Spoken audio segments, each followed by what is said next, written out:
chat. Keep it alive through these lines I write. I keep it live cause I thrive. I might just blow your mind tonight. I'm so hyped, but it's no hype. From this height, it's direct hits on sight.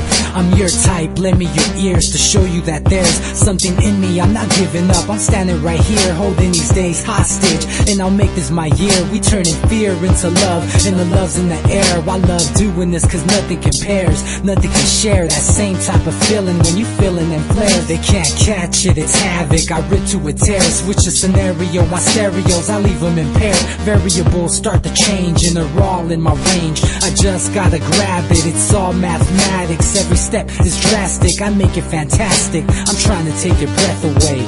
Asthmatic. This is live through the stereo. Go and let it blow, blow through the stereo. I'ma let them know through the stereo. Yo, here we go through the stereo, stereo. This is live through the stereo. Go and let it blow, blow through the stereo. I'ma let them know through the stereo. Yo, here we go through the stereo, stereo. Yeah, just nod your head with it, so explicit and vivid. Every image is intricate, intimate. I put my all into it, no scrimmage and no rules. I'm a pro tool, hear my heartbeat, beat into the vocals. I'm so loco, lost my mind, oh no. It's ponderoso, dope, so no overdose, cause it's dope, yo. Man, this is house grown, mixed with some milestones. So I let the style flow down like the Dow Jones, bringing it with some foul tones, letting the crowd know we getting loud, so it's eardrum rudiments. Yeah, we bring it rude again. Move, little hooligan. Music for tuning in, full time to the 10. I'm on my clock like I told you. I'm doing this for dreams we pursue. Hey everybody, welcome back to the Anti-Media Radio, once again with your host Nick Burnaby of the antimedia.org. We're here every Monday, Wednesday, and Friday on UCY.tv, and I'm also joined by my co-host DB. How you doing tonight, bro? I'm doing well, man. Doing well. Good to hear, man. It's always nice to have a good day, right? It is, man. It's always nice to have a nice day here. I mean, perfect weather, not a chemtrail in the sky I could see today. Yeah, it's kind of rare. I got to have a little bike ride today and cruise around town a bit. I mean, it was nice, man. And unfortunately, what's going on out in Eastern Europe right now is probably going to turn into a living hell for a lot of people. Right. If we don't find a way to, diffuse the situation that's going on over there. Well, actually, interesting stuff's been going on from what I've been reading. This whole giant proxy war they've been trying to ramp up and all this saber rattling looks like it's just going to fizzle out and not work. And the reason why is the Ukrainians don't want to fight the Russians and the Russians don't want to fight the Ukrainians because they don't understand what this war is about, and everybody's starting to see it's more about the elites.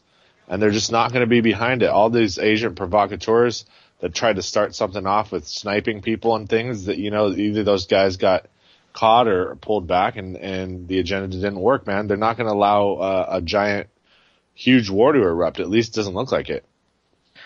Let's hope not, man, because we're starting to see now from what I was seeing today in the media and hearing on the radio and this, that, and the other. They were going off this talking point coming from, I think it was the Daily Mail or one of these British, or it was the Independent.uk or whatever. And, these guys are trying to say that the Soviet Union is trying to rebuild back on what it was and that, they're basically slapping us in the face and that we have some kind of obligation to protect Ukraine, which, unfortunately, because of how stupid our leaders are, technically we do have a treaty with these people. But no, it comes down to this. This treaty is between a couple of bureaucrats that decided to do things that we may or may not agree with. And that's where I really don't get off on any of this stuff with this, they're elected and they get to make these decisions for us. We don't get a choice in this stuff. If I had a choice, I wouldn't say, well, if Russia invades Ukraine, then we have to come to the aid of Russia. That's just not something that I would want to do. But they made this agreement for us, and now if something does pop off, guess what? They're gonna have to send somebody in there. Right. I mean, it's gonna fizzle out, and the reason why is you could see when the Russian civilians that came in basically and pretended to be Ukrainian and then went against the Ukrainian troops, and then there was talks of defection and everything like that. the Ukrainian people, they're already, it's over in their own minds that they're Russian already. At least a big part of the East already figures it's a foregone conclusion. And all these Ukrainian soldiers that are coming in, all they're gonna do is just become Russian citizens. They're just gonna fold them into the Russian army. They all speak Russian. They're all culturally identical for the most part. There's some differences, but I mean, you're talking about very close cousins here, and this giant military buildup and Cold War thing that they wanted to happen, it's not going to. It's the people are not going to fight, and they're not going to die for these banker wars anymore. The only way I think a major war will happen is if you get a majorly brainwashed country, and it has to be only a handful in the world that would have the population this brainwashed, would simply just fight because they run out of resources. That's the only way I could see something huge happening, and this is not that case. Well, the Russians are pretty brainwashed. They are, but they're still not that brainwashed. I mean, you do have RT, you do have all kinds of these media outlets, and while, yeah, they are affected by crony capitalism and the mafia, just like every other media outlet in the whole world is, it seems like they're just open in general about the entire world, whereas we sugarcoat everything. Yeah. The big grief with these guys is that their press freedom is like terrible. Right. And, well, for their own country. Yeah. Unfortunately, it seems like our government is trying to emulate what they're doing and what China's doing. In fact, one of these officials actually said that the model that we're working towards is what China uses for this, that great firewall thing they have. Right. And there was actually a U.S. official saying that was the model that they were using, so it's no joke that they're coming down on all this, communications and all this information, all this internet stuff, because then otherwise everyone would be flocking, to the TV media, and everyone would be full blown ready to go to war with Ukraine right now and with Russia. Yep, and there's calls from people, and there are always these useful talking head former diplomat types that are calling for boots on the ground in the Ukraine to fight Russian troops. This is just ridiculous. I mean, do they really want a defection within maybe even a NATO military force that they're going to be dropped down there and go, what are we here for? This is not a clash of cultures even. This is literally just people fighting over billions of dollars in future economics. And we're never going to see a piece of that, ever. It's never going to filter down to anyone dying. I promise you on that. And it sure as hell isn't going to filter back to the U.S. citizen at all. Not at all. And there's no energy security we need. I mean, we do not need natural gas and oil from Russia at all. We're basically covering our EU partners because they need like half of their energy needs from Russia. So that would be the only reason, and it'll be just another time when we get involved, just like Vietnam, to save the French, this time to save most of the EU, because they'll be starved out when winter comes. Yeah, man, it's that Russian winter that you can't play with, and we do not want to be in there anywhere near that place. And we've already made the same mistake in Afghanistan. Yep. Right? We've already made the same mistake in Vietnam. So these are both places that had already been, the French were in Vietnam before we were, and they failed. Well, that's why we went in. The only reason we went in, to save them. And then the Russians were in Afghanistan, they failed, and then we went in there. So now are we going to make the same mistake that Napoleon and Hitler both made and try to go into Russia and get caught in that winter? I don't think so, man. That would be very, very stupid. I don't know of any American that I know would actually be down to go and fight that kind of war. We're not down for that stuff anymore. We're done with it. Well, they can't initiate it. If they were to try and initiate a draft, I don't understand how they could do it anymore. I just couldn't see it happening. I mean, you can't see a person today willingly giving their child up for that. This is a voluntary military at this point, bar none. The selective service is there only in name. I mean, that's really more if we were invaded, then of course everybody would defend themselves. But to try to do these imperialistic wars anymore for nothing, for what people know will never benefit them, I mean, they're just not into it anymore. Well, the scary part is that we've all, any male that's over 18, you sign that contract. Sure. They send it to you. My little brother just got it. And, He's like, what is this? Why does it say that if I don't reply to it, I could go to jail? I'm like, Right. yeah, dude, that's basically your draft paperwork, bro. Like that, when you sign that and send that in, that means they can send your ass to war if they start a war up, and Sure. they need the people. They can draft your ass up and send you in. Right. Um, Which they can do, but when that was initiated in the 60s, the internet was a dream of Philip K. Dick at that point and was completely unheard of. And computers were just gigantic building-sized machines at that point. So now that we have free flow of information, now that we know what the real agenda is, could you imagine, like, if they sent something to me, would I be conscientious objector? No, I would start a massive. It's just a lawsuit, dude. That's all it is. People know what it is now to have contracts done verbatim without having it read over with a lawyer. I mean, that's a moot contract. I didn't have a lawyer present with me when I signed that. And I was threatened at the point of a gun. yeah, man. In the private sector, they call that extortion, don't they? I think that's extortion and attempt to commit bodily harm and attempted murder and kidnapping. Conspiracy to commit kidnapping. I mean, who knows? How many things would we get in trouble for if we're trying to say, hey, bro, sign this paper to go fight in a war if we decide, or you're going to go to jail. I mean, or we're going to kidnap you. No, dude, that kind of stuff doesn't fly in the free world, in the modern world. No, dude, it shouldn't fly. Now, the scary thing is if they were able to clamp down on the info and then they're able to launch this big propaganda war, that's the only way that it can happen. Under the current circumstances, you're right, it wouldn't happen, but it could if they did some drastic things. And we'll know and we'll see it coming. And that's why I'm glad that we've been able to fight off these grabs at the internet. CISPA, SOPA, the TPP, it seems like we're getting some big resistance with that. Well, so I'm glad for now that we're able to keep it protected, but everyone's got to remember that they're constantly going to be coming after the internet. They're going to be changing the names of all these bills, and all this stuff. So that's what we got to watch out for. But the funny thing is it's predictable. It's easy to see. It's easy to maneuver around it. It's easy to innovate around it. For instance, Condoleezza Rice now is, associated on the board of Dropbox. Well, guess what happened to Dropbox yesterday? They took a nosedive in users. I mean, who in their right mind would keep your data on the cloud anyway? That's dumb to begin with. If it's anything that could do anything to your reputation, that should be in external hard drives or other things like that.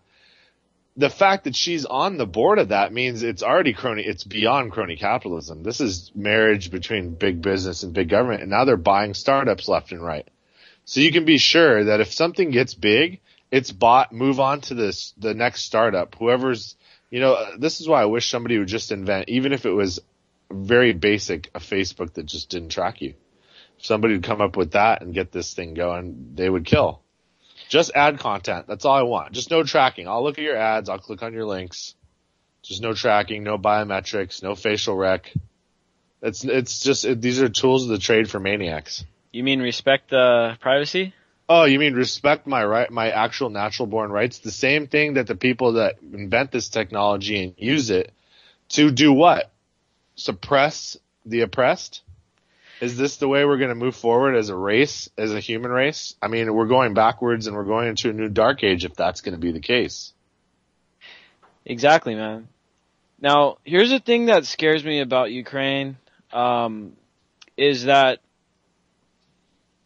it was only a few days ago when they were calling these guys in Ukraine pro-Russian protesters, right?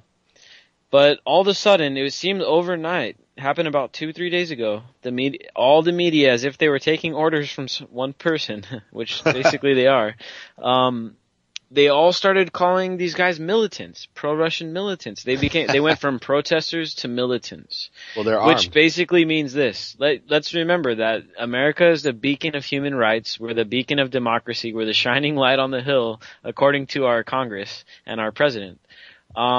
And we don't allow for people to kill protesters. And we don't stand for that kind of thing. We just like what we did in Ukraine, we stood up for the protesters, right?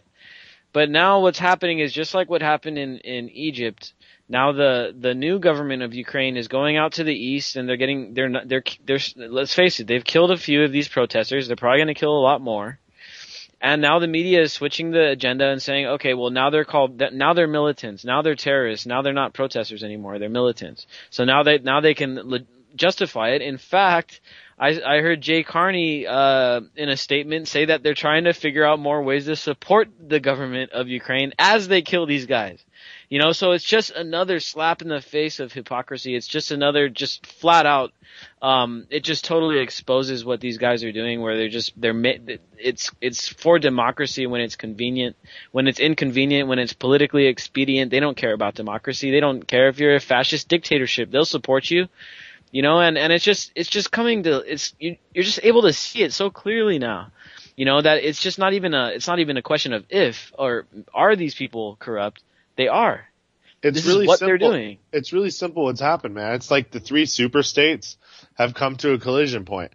And for the longest time, everybody rightfully assumed that the US/EU/NATO was way ahead in tech and they would win any confrontation with any super state one-on-one.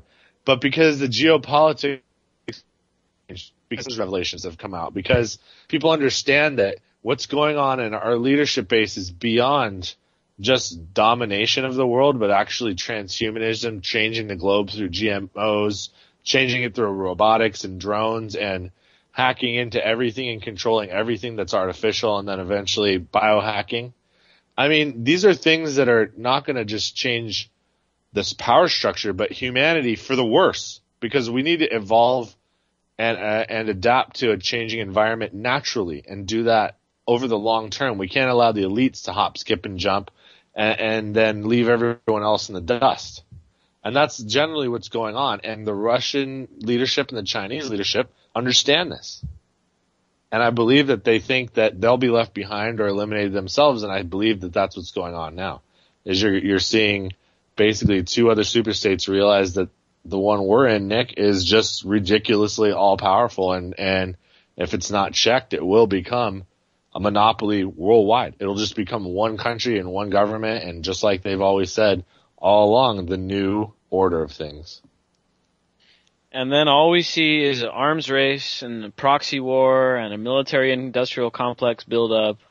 And let's face it, when we start seeing these countries, when it turns into another arm race, when China starts making this massive build-up, and they start spending as much money as we do on defense, that's not going to be pretty.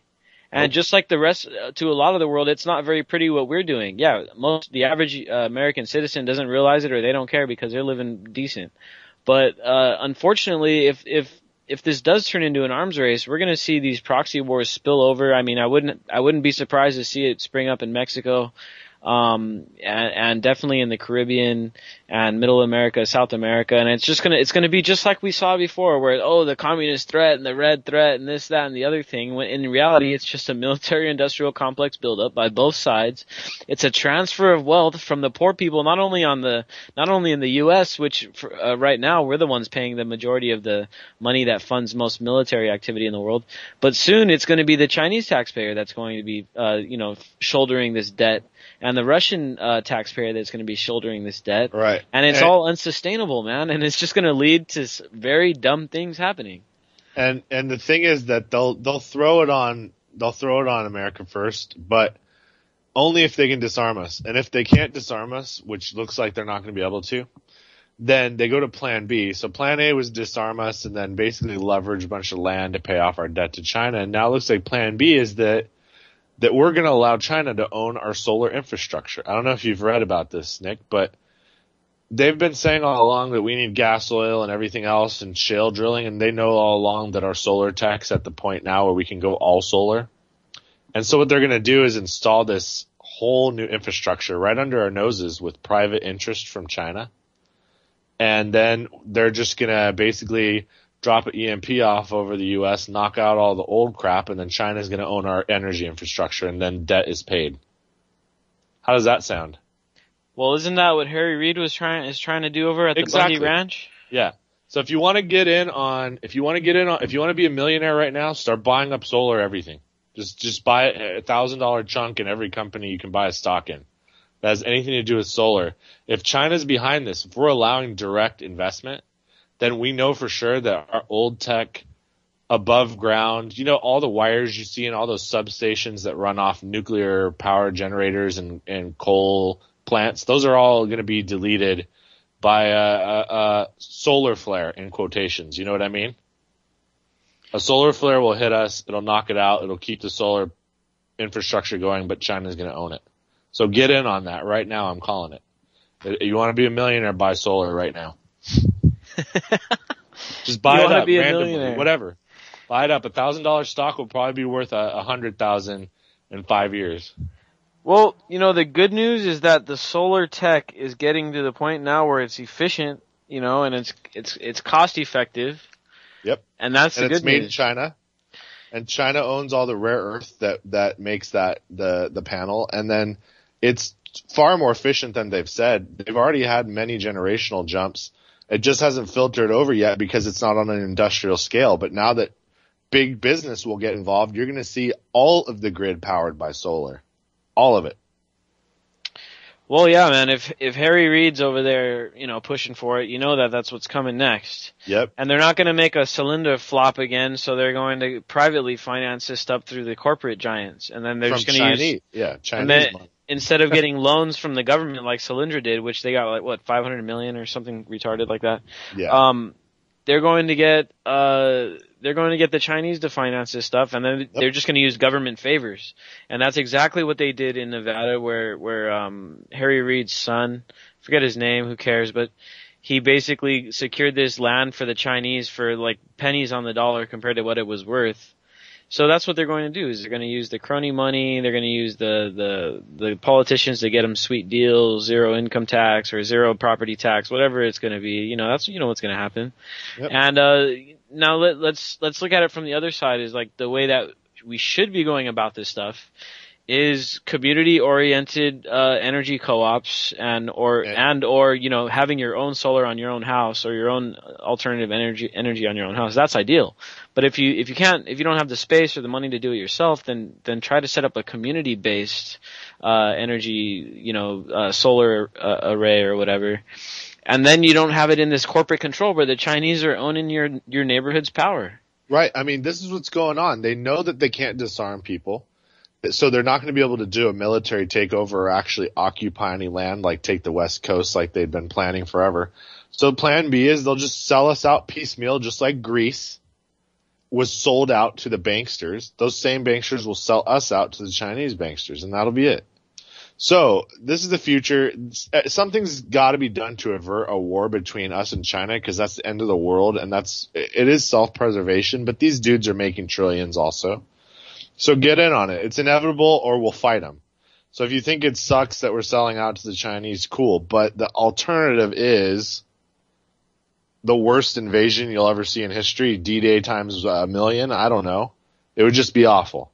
So this is a better alternative, I guess. But just get in on it, know what's going on, and know that the BLM will continue to assert its dominance because they need to sell off all this land now for solar.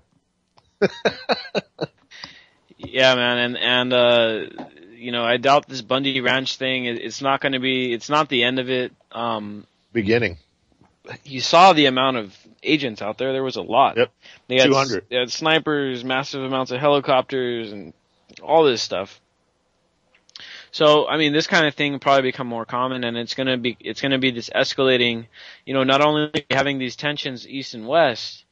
And now we got these tensions that are clearly coming through. According to Patty that was on our show on Monday, I mean, these guys are full-fledged ready for a revolution. These militia guys, they're there already. They're already like, okay, let's do this thing right now. But because we're tired of it. Nobody wants that. We don't need, if she was under the impression it was inevitable, which I hope it's not, because it would be awful. It would be millions and millions of people that would probably perish. And the country would be fractured and never the same, and probably it would be even under more control, something like Hunger Games, where there'd be this all-powerful Fed. You don't want that. The best thing is just if slowly but surely we could wake up all these people and it would organically change. And it is. It's so slow. It's slow motion. And then they're speeding up because they see that they don't have a lot of time, you know, where people are going to find out what's going on. It's just a race for the mind now. It is an info war, but it's more than that. It's a mind war now. Yeah, and China has a really, really strict media policy. I mean, journalists get killed there, kidnapped all the time. I mean, anyone that tries to... House arrest is big too, yeah. Yeah, house arrest, and I mean, I saw a documentary about a couple of bloggers from China, and man, they were harassed. When there was a congressional meeting in Beijing, they kicked the guy out of Beijing for a couple of weeks. I mean, they take little tiny threats, little people that are like Twitter journalists and stuff like that. They take those pretty seriously, man. They're really strict over there, and like we mentioned earlier, the information and the truth will keep us safe as long as we can keep the access to that information and to that truth. And another thing we've talked about multiple times on this program is building our way out of this internet and into a new internet that's a lot more free and open source. You know, because right now, let's face it, most of these ISPs, the internet service providers, they have kind of a monopoly on internet access. So if Cox Cable, Time Warner, any of these guys want to cut your cable off, cut your internet off, well, what are you going to do? Right. If there's no one else that's going to service your area, I mean, what are you going to do? I've been in that situation before where I was at a place where I didn't have internet, and it was a pain in the ass to end up getting internet. I had to pay a lot of money to have someone come out and actually wire internet into my place. And it's just, you know, the access to internet, even though for us, like most people have it, it's not even that good, like in a lot of places, man. And the US actually has pretty poor internet compared to some places in Europe. Well, it's actually because, you know, the companies themselves keep the bandwidth down. We could all have T1 lines right now, which is more or less instantaneous. You can watch live TV, you know, on probably 4 or 5 monitors. It's ridiculous. We have that in colleges where if you go live in a dorm on a big university, you can have a T1 line, and it's just lightning fast. And we could have that all across into each individual house. But, you know, it's just about keeping bandwidth down and keeping competition where they can go, I have this bandwidth. It's just ridiculous. It's the worst of capitalism when that happens. Yeah, and so you got, well, obviously what you also have here too with these ISPs is a lot of cronyism as well. And we see that big merger going on between Comcast and Time Warner, I think it was. I mean, This thing is going to be crushing innovation, crushing competition. So, I mean, short term, it looks like our internet quality is probably going to go down until some viable alternatives pop up. And I mean, I don't know what it's got to be, but it's got to be rethought. We can't have these wired connections anymore. I mean, there's just think of how many people have wireless, man. If you're in an apartment building and a bunch of these people have wireless, I mean, how many do you actually need? People aren't really sharing their wireless, you know what I'm saying? Right. So right now we have like this protectionist idea of internet. When at our house we're like, oh no, well, we're going to put password on our Wi-Fi, which I have password on my Wi-Fi too. But I think what we need to do is start making it more widely available, man. If everybody left their router on, I mean, you wouldn't even really need a phone connection. Anywhere you go, you'd be able to connect to Wi-Fi, even though you're driving. And there are places, I believe South Korea and Seoul, they were doing a pilot program where they were going to blanket the city with free Wi-Fi. And why not? You know what I mean? It's going to increase productivity. Companies are still going to make plenty of money with internet. Why? Because you'll never get quality for streaming for gaming mobilely. People are still going to want Ethernet connection for movies and for gaming. So you don't need to worry about killing off the market. The market is already going that way anyway. You know, free Wi-Fi is something that a country should get behind if they want their people to be informed and alert to what's going on. And I guess in South Korea they can trust people enough there. Yeah, man, and let's face it, that's a product. I mean, if we're going to talk about actually having a democracy or actually having a society that's going to be free, I think the internet should be part of that, stuff that the society should naturally have. and should naturally provide for it, because that will help you maintain, legitimacy. It'll help you maintain transparency and make sure that the people know what's going on so they can actually trust what's going on. Because right now people just don't trust it because everything's so secretive.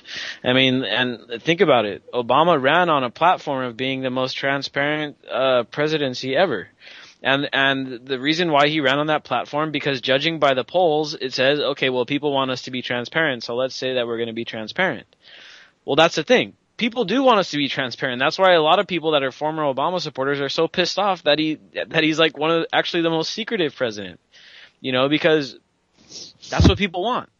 People want to know what's going on. People want to be able to be participating in what's going on. Right now, the reason why nobody votes, nobody gets involved, is because everyone's rejected by the system. When we vote, they don't listen anyway, so why the hell do we vote? Right, and why would you participate in the system? Then you cannot complain. It's funny how people love to use reverse logic. It's so ingrained into their mind that you cannot complain if you didn't vote. No, in fact, I can. Since you voted, it means that you acquiesce to whatever they're doing. It means you are okay with the system. You voted for a party that was part of the system. So you were a cog in it. If you do not vote, you're saying very clearly, not only do I not care, but I'm not going to participate because I know it's illegitimate. Now the sad part is that in this country, if whether you do participate or you don't, you still got to pay the price when it comes down to the tax man when Obamacare comes to collect. And that's unfortunate, man, because, I didn't sign up for Obamacare, but I mean, I hope to be able to afford health insurance, but right now I can't.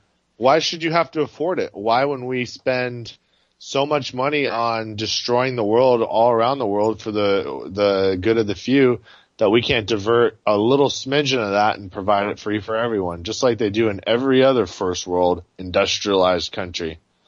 It's just ridiculous how well the dumbing down program has worked here.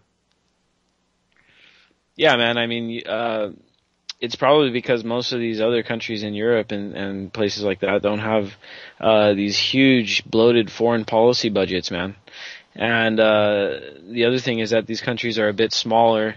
Northern Europe is probably the best model of kind of like a social democracy that's actually kind of working, Right. But of course in France, England, Spain, you got the same problems that we have here because these people have huge bureaucracies. France and England have big foreign policy budgets, and they suck the people dry there as well. But yeah, but who cares if you're getting sucked dry? See, I've watched a bunch of documentaries about this kind of stuff where Norwegians are like, I take home only 30% of my paycheck. Are you unhappy about that? Hell no, I'm not unhappy. Because everything is taken care of, and the government can't use it for whatever they want. It all must be accounted for because the tax is so high and in your face.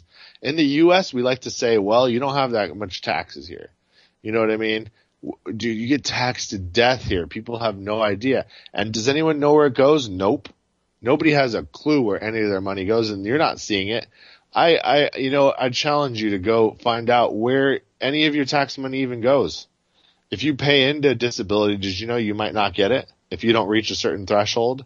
So what do they do with it? There's so many little stipulations, and it's really affecting people now who have two part-time jobs and they're underemployed and they can't reach this criteria to get all these benefits. And then this money's still being absorbed. They're still paying in thousands a year. They just can't tap into it if something were to happen. See, in a country like Norway, if you get sick, you're good. And then you get a holiday for like 3 months. And then you get another 3 months pay. You know what I mean? It's just ridiculous. We don't have things like that. I understand we have 300 million people, but come on. Well, in the U.S., what they do is they split all these taxes up. Yeah, they're like, oh no, we don't pay that many taxes in the U.S. Well, every little tiny thing that anyone does, they nickel and dime you on every little thing you buy and everything you do. You get new tires, okay, that's 3 different fines disposal for getting new fee, tires. environmental fee. I mean, you want to drive, okay, here's your permit, you need an ID, okay, here's the money, you got to pay for that. You need insurance, okay, pay, all this stuff. Carbon tax is coming to California, so you know what that's going to do to that state tax we pay now? We pay like 18.4 and it's going to jump to 33. So like all gas will go up 15 cents a gallon just overnight.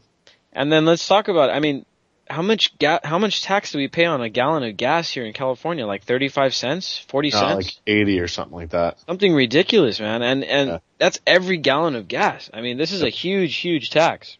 And it's regressive too. Now, in Northern Europe, what they do is they clump all the taxes together so that, yeah, if you get hit with the 50% tax, then you're going to want to know where it's going. But here they nickel and dime you on the lowdown, and you don't even realize how much you're spending. You don't even realize how much they're taking from you, and then, like you were saying, we don't know where the hell this money is going. And I've done it before, Nick, where I would look back at how much I made, and I would put, so much. I would put like at least 90% on a credit card and go back and find out. And you can see it, and it'll even break down for you. And man, like I would be spending like $10,000-$12,000 a year in tax. And that was, that was just on my credit. That's just my credit card, man. Like, it's just huge, dude. Just the tax amounts for everything you buy. Yeah, man. It's and then insane. My income tax too. So I would be paying 50% tax for the year. And so, we know what some of these taxes go to, and it's to keep up this military industrial complex. And, there was an article that came out, I think it was on Slate, one of these sites where you normally wouldn't see this kind of article, but, there was people making the case that paying your income tax is actually immoral, basically because this money is being used to kill people, and it's being used to do bad things, and it's being used to fund dictatorships. And it's used for black ops stuff, black budget stuff that we don't even know what the hell is going on with the stuff. Right. So I don't know, man. Lately I've been feeling like one of the best ways to commit a protest is to try to get out of as many taxes as you can, which kind of brings me to the point I wanted to make. Barter economy where you don't have to use dollars, I mean, is probably the best way to kind of circumvent the system is by bartering. And, I think we need to build these barter systems up pretty soon here, pretty quickly. I mean, I know Craigslist is pretty big, and I know a lot of barters go on there, but we need to do a lot more and get a lot more people involved so that way, because that they're going to try to legislate against bartering or try to tax bartering and things like that. Well, no, they're going to go electronic currency. We all know that. That's their end game is electronic currency with a chip. That's it. That's what it's all pushing towards. And then they have their total control grid, and then it's over. It's over. Then no amendment. The Constitution will be shredded and burned in front of our eyes because there's nothing anyone can do about it. Once they have you, anytime you have a job and anything you're paid for can be turned off and shut off, and you just be made homeless and more or less cut out of society, and all your friends and family just look at you and shun you because you can't work anymore. It's like back in the old days where if you didn't have a reference from your past job, you could never work again. Ever. Ever, ever. So it's going to get back to that serfdom economy. It's just above slavery. It's where you think you're in a society that's free, but have you ever fallen off the wagon? You never can get back on it again. And it's getting worse, man. We just did an article on this guy in Denver, and he got a ticket from the cops for sitting because he was sitting down on the sidewalk. And the cop comes up and he's like, "Hey man, you've been warned. I talked to you last week. You said you hadn't been warned. I warned you last week. So, here's your ticket." For loitering or for sitting? I mean, loitering, I understand if the dude's just there all the time and the business owner's like, "Come on, get out of here." He said it was something like vagrant or something like that. Well, my friend personally, I gotta tell you something. He got a ticket for profanity. Right here in San Diego, Nick, profanity. What the hell is that? How is that a ticketable offense? Apparently it's illegal to say F the cops and yell it at them, I guess, but... wow. I've never heard that before. Yeah. So profanity comes with about a $280 fine. Wow. You can go to court and beat it almost every time, but when he put the ticket on Facebook, I was just dying, laughing, looking at it, and just thinking, man, you got to sue for harassment. You are the perfect guy. Because he is a African gentleman of Middle Eastern persuasion. Man, we had down here at this OpSafe winter that we did in San Diego. We did 2 of them, and basically we gathered some clothes and some food for the homeless people to keep them warm in the winter, and a bit of food, and a lot of people showed up, and a lot of them were complaining. We were interviewing them. We were like, hey, what is the biggest thing that you guys wish that like we could help with? And a lot of them said, a lot of them had different grievances, but pretty much about half of them said the cops, man. The cops are giving us tickets just for sleeping on the streets. I mean, what are we supposed to do? It's basically like they're making homelessness illegal. And we talked about this a while back. I think it was last Wednesday, actually. And it's just like Nazi ideology, man. Well, Nick, if they get tickets and they're homeless, so they don't have money, then they get I guess if they run them, then maybe they don't have an ID. I don't know how it works, but do they haul them off to jail because they have unpaid tickets for all this stuff, and then they go to jail, and then of course they've done their penance to society and they got their meal and their bed for the night, and then me and you paid for that night for them, which because we know it's a business, it's going to cost like $1,500 for them because just like medical insurance, it's a big scam and it's an industry. And that's what it is. It's revenue. It's revenue, money. That's it. That's all it is. It's compulsory business. There's right? no good for society. I don't care if I see a bunch of dudes sleeping around. In fact, better yet, there's a bunch of, isn't there more, haven't we talked about this before, that there's more empty homes than homeless? Exactly, man. There's more empty houses. There's more buildings. In any city you go to, you're going to see a bunch of empty buildings with boarded up windows because the economy's gone to crap, right? And so what better place to allow these people to sleep? If all these rich middle classers don't want to see homeless people in the street, they'd rather not see the problem, then why not give them these buildings that are vacant and these houses that are vacant and let them have a place to at least clean up, have a shave so that they actually have a chance of getting a job? Because half these, let's look at the stats. About 45 to 55% of homeless people actually work. They have jobs. They're not just lazy bums like people like to say or like to think. These people are working people. They have jobs that don't pay that well, or they have families that the dude just can't afford to live at home. Right. The wife and the kids may have an apartment, but the dude's on the streets because he just can't afford to live there. You know what I mean? Yeah. Or he doesn't get along with the wife. One way or the other, or the wife doesn't get along with the guy. That's another thing. There's a lot of women on the streets that are victim of domestic abuse, man. People like to ignore these problems, and everyone likes to think that our tax dollars are going to help these people, when in reality, many times the tax dollars make the problem worse, man. Like with these cops, where they're giving them tickets, criminalizing homelessness, and a lot of these guys are ending up in jail, and a lot of the homeless are mentally ill, and looking at the statistics that we talked about a few weeks ago, it's the mentally ill that get abnormally killed by the police at abnormally high rates, compared to everybody else. So, it comes from this Nazi philosophy, in my opinion, that came over in Operation Paperclip when the U.S. gave all the brains of the Nazi regime clemency, in the United States. And it was that ideology of we need to filter out the sick and get rid of, kill off the people that are mentally ill and stuff like the Nazis did. And so we're seeing that same pattern reappear here, where the cops are killing off the people with mental illness. They're treating the homeless people like criminals.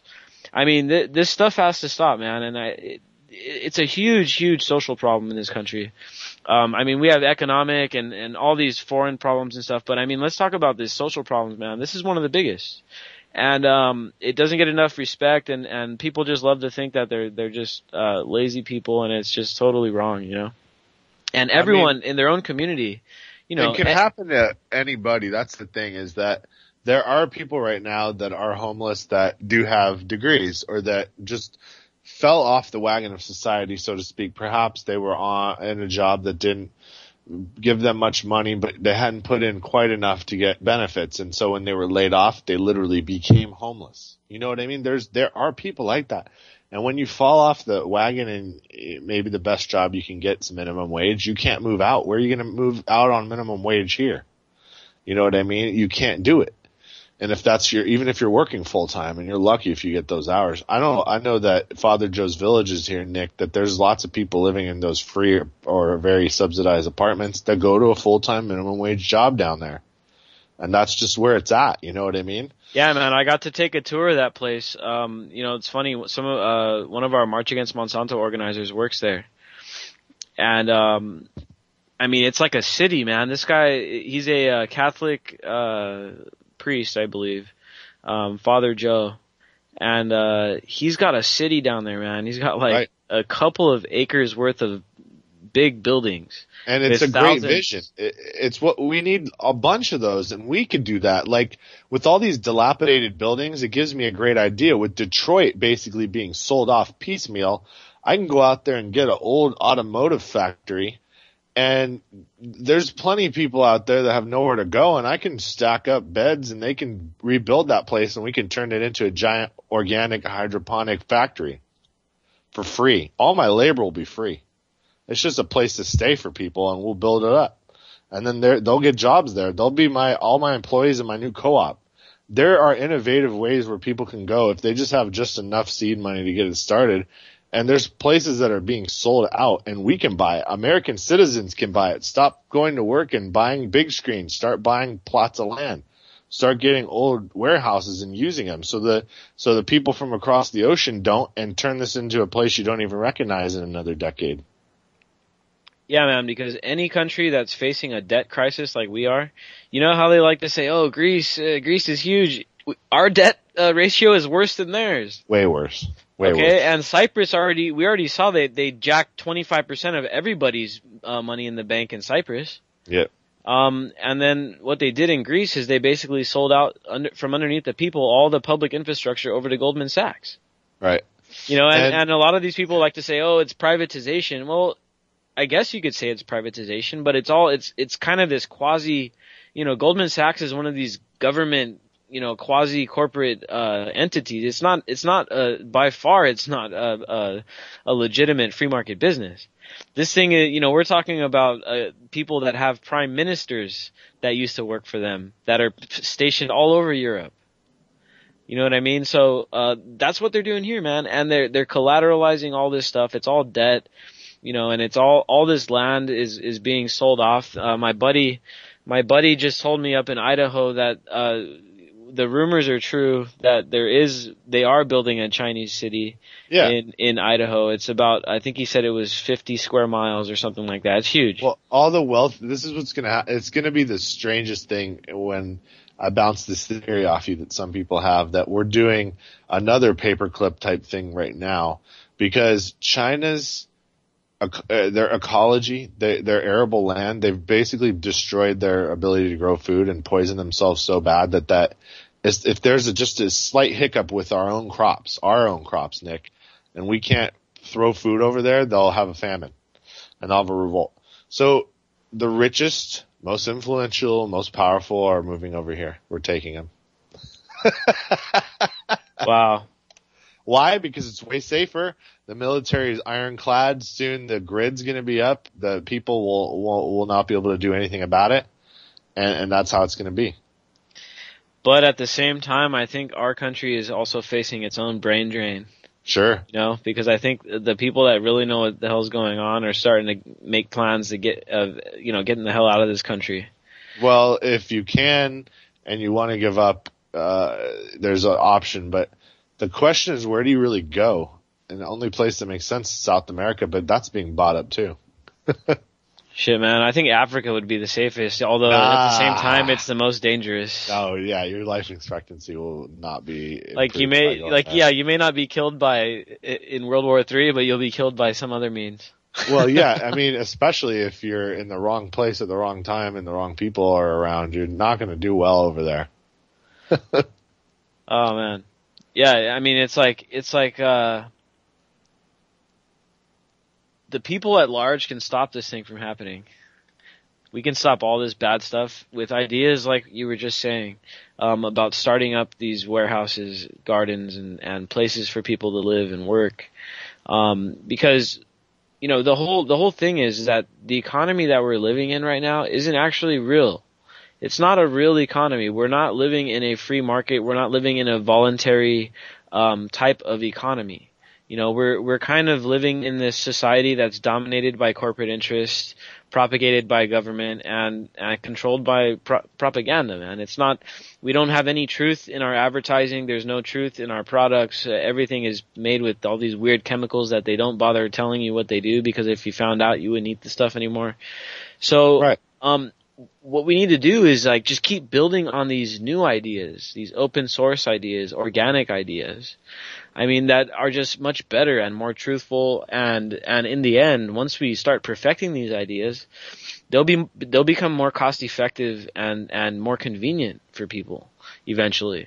You know, They'll become the norm. I mean, the thing is, the GMOs and conventional farming and factory farming doesn't benefit us. It's just because we buy into this mindset that farming is really, really hard work, and that it needs to be done really cheaply and profitably, or else it's not worth it for the people to do it, when in fact machines do almost all of it. And the reason why it's being, you know, basically pushed into 3 or 4 mega companies is because they're just making just such huge cheap yields of garbage food now that traditional and organic farmers get squeezed out. But the great thing is that farmer markets are booming. Organic markets are booming. Even though mega giants are buying up organic brands, it's easy to find out when that happens and then just stop buying those brands, you know, and buy local, and then it shifts the money away. And then when there's organic farms around you that get big, maybe they'll get bought out, but maybe not. You know, the hope is that at some point these guys stop selling out. They're just like, nah, I'm good. I want to make money for me and my family forever. I want to actually do my part to help the food supply. Yeah, man. We talked about taxes being a big form of civil disobedience. Now, another form of civil disobedience, in my opinion, is buying local, man. Just consciously saying, look, I'm not going to shop at Walmart, even though I do support the workers at Walmart and I wish that they did make more money. But I'm not going to shop at Walmart, because where do most of the profits go? Well, they don't go to the employees that much, because the employees get paid nothing. The profits go back to the corporate headquarters, and it goes to make money for these dudes that are already very, very rich, and they don't care about my community, and they're not putting the money back into my community. Yeah, they have PR stunts. You know, every now and then there's a PR stunt. Oh, look how nice Walmart is. They did this for these people.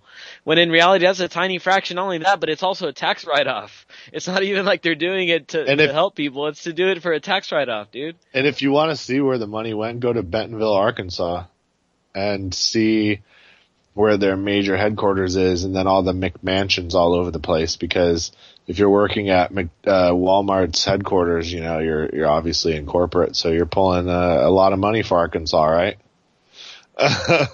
And believe me, they probably pay like no taxes over there too.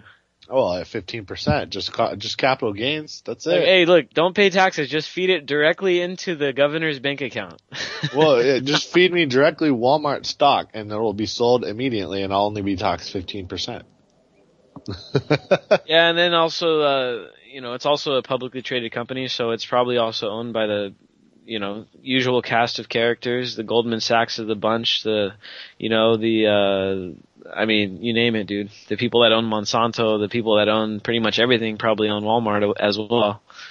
Yeah, I mean, they all invest in each other, and they prop each other up through the stock market, and they use Wall Street as leverage on each other. You've watched the movie Wall Street and all kinds of other movies where these guys kind of shark each other and feed off each other, and they're cannibalistic in that way. And they do a lot of corporate raidership, and people lose jobs, and jobs are offshored, and all those other things as a result. So the thing is just, it's opting out. If there's anything we always talk about every time, it always almost ends up, is that if you want to fight a war with people that have weapons from the future and you have a semi-automatic rifle, good luck. The best way to do it is just change everything slowly and surely, the way they've been trying to do it on us. Feed it right back to them and have them lose this next generation. And once the next generation's lost, and it looks like it is already for most of them, what can they do? I mean, that's kind of the goal. about spreading the info is hoping that we can affect the people and the kids, the younger people, man. And we're trying to push into Instagram now at the anti-media, because that's where all the younger kids are at right now. The people on Facebook are basically like 24 years old and up for the most part that are on Facebook a lot. Yeah, everyone has a Facebook account, but these younger kids don't really use it anymore. Right.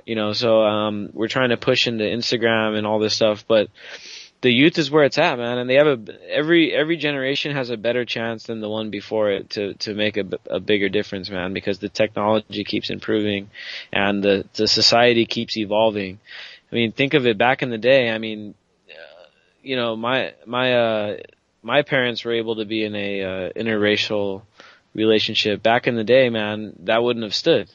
Right. And over time, the society keeps evolving, and people just become. It seems to me like society naturally just gets better and better, even though there's just the problem is that there's just this huge gap between what the society is really doing and what all this superficial propaganda and media and all this theft going on that's hidden.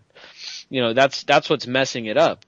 If it weren't for this all this other side of things, which is basically a parasite living off the back of humanity, I mean, I think we'd be in pretty good shape. I mean, we'd probably be exploring the solar system we'd probably be outside the solar system at this point if it weren't for a lot of these factors. If and we who's were living to say we're not? It's so much suppression already that we're not already doing those things. I mean, nobody really knows. Nobody knows what the state of the real technology is for what the people at the very top have access to. They may be using Gates. We don't know. There's always rumors and whispers that there's already a moon colony and there's probably already a Mars colony, and there may be one on Europa, which is the moon of Saturn. They say that has the underground or underwater ocean. I mean, there's always these rumors, and these amateur people that look up in the sky with stuff can see stuff now that they're probably not supposed to, and they put pictures on the internet and are quickly discredited. So there's lots of glimmers of proof out there that things are way, way more advanced than they seem. Hey guys, before the show comes to an end, I did want to get to this last point. And this was on the front of Drudge Report. Everyone's been noticing it. Food prices are on the rise right now. Yep. And of course, the scapegoat is the California drought, which is most likely why this drought's been hyped up so much, because they were planning on using that as a scapegoat. But anyway, the prices of vegetables and fruit, some of these things are up like 15%, 25% for some lettuce and things like that. Beef is up, all the meat is up. And right now that it's spring, this is why I really wanted to mention this before the show ended. It's still springtime. It's not too late to start up a garden. And get some stuff growing and just have a bit of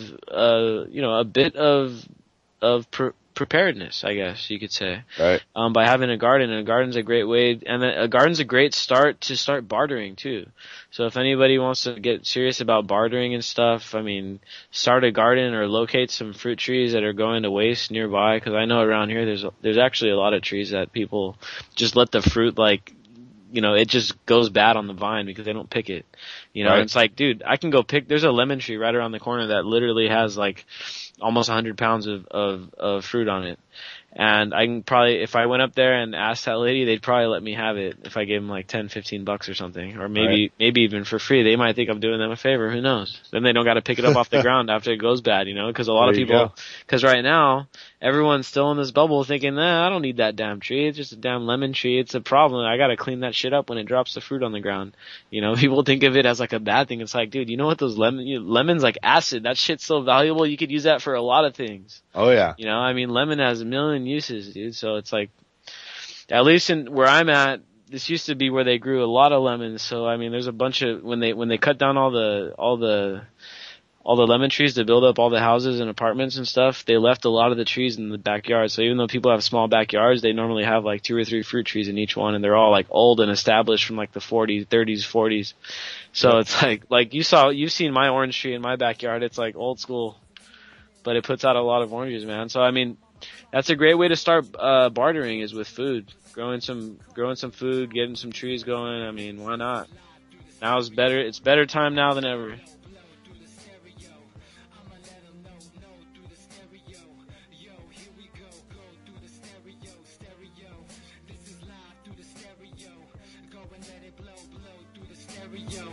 I'ma let them know through the stereo. Yo, here we go through the stereo.